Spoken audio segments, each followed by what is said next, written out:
Do a quick video on this Four Seasons patio enclosure. I'm using it for a carport. This is the 10 pounds per square foot snow load rated. I screwed up. I thought I got the 20 pound. This is insufficient for my area. I'm gonna have to do some structure underneath it before winter comes. A little worried about wind, but it seems to be holding up fine in high wind. I parked my Ford Model A under here in the summer.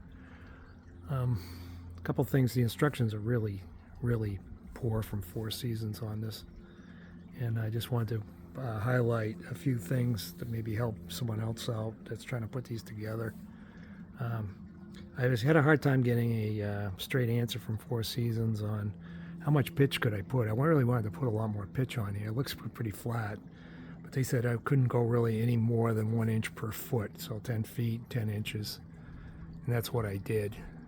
I would have liked to pitch it more. The problem is this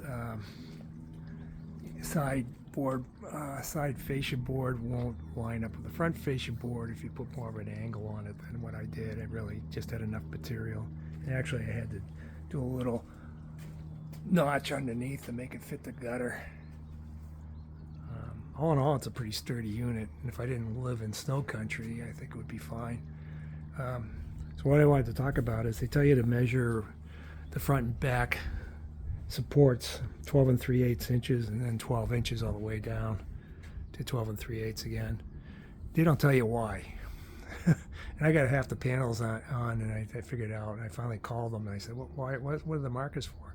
It's not really going to line up right. The markers are for, you have to kind of push these panels so they line up with those marks. If you don't, you're going to be going off the edge. There'll be more panel going off the edge. You won't end in an even manner, front or back. So it's important to make those marks, and you have to kind of push as you secure them with the self-tap screws to line up with those marks. If you don't, it won't evenly lay out. The other thing is, I think they do tell you that when you're doing these side fascia boards, you have to meet that rib up with the front channel, which I did. I put a screw there. Really, it's very vague on how you cut these things and make them work. They also give you these 4 bars, or 2 bars, I guess. And what they do is they go on this side fascia, and it allows you to lock in this last panel.